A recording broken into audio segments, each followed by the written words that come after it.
And US President Donald Trump has announced the deployment of an additional 5,000 troops to Poland. The erratic American policy move has left European NATO partners increasingly unclear about which areas they should prioritize as they formulate defense strategies. The US Secretary of State Marco Rubio says that the goal is to have a stronger NATO. Our next report gets you more details. Take a look. That sounds like a breaking story, yes, sir. Is that breaking news? I think we just have breaking news. But that's the fact. I've been saying that. Why would we be there for them if they're not there for us? They weren't there for us. In March, President Donald Trump hinted that the U.S. may not be there for NATO. He criticized European NATO allies over their refusal to send military to help secure Hormuz. Trump's statements have left Europe on the tenterhook.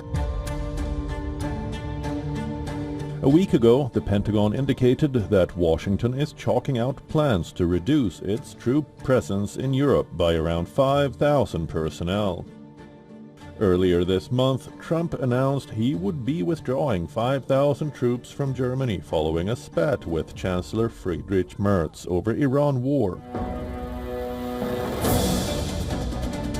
The U.S. officials had earlier confirmed that nearly 4,000 soldiers would no longer be deployed to Poland as part of a broader reassessment of American military commitments in Europe. Now, after weeks of uncertainty, Trump has once again changed the script. The U.S. president has made a surprise announcement on social media. He has vowed to deploy an additional 5,000 troops to Poland. Trump has cited his friendship with right-wing Polish President Karol Nawrocki. Poland has welcomed Trump's latest move.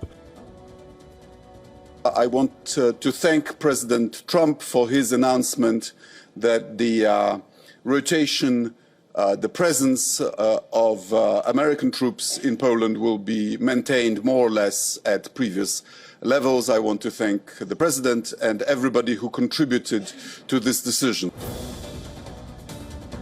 The sudden about-face deployment has deepened confusion surrounding the Trump administration's approach to NATO allies and its long-term commitment to maintaining a military presence in Europe. Well, it is confusing, indeed, and not always easy to navigate. I guess you feel the same as I do. But we need to continue to focus on what we do and not what everyone else says. So we need to continue to invest in our own defense and our own capabilities.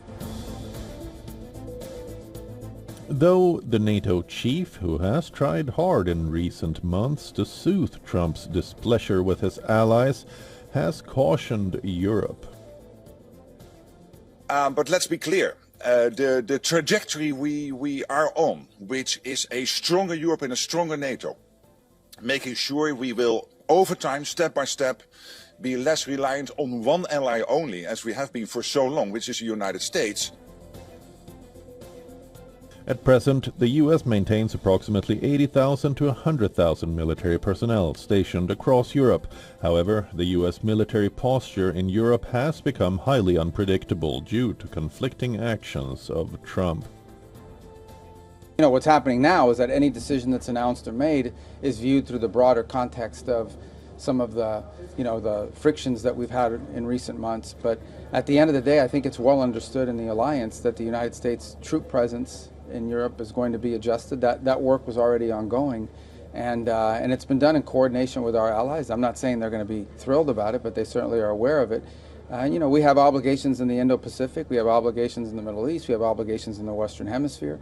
So this has been an ongoing process. Shouldn't be a surprise to anybody. It remains unclear whether the new deployment includes the same soldiers as those the Pentagon said would no longer be deployed to Poland, or if they will include redeployments from Germany. Bureau Report, WION World is One.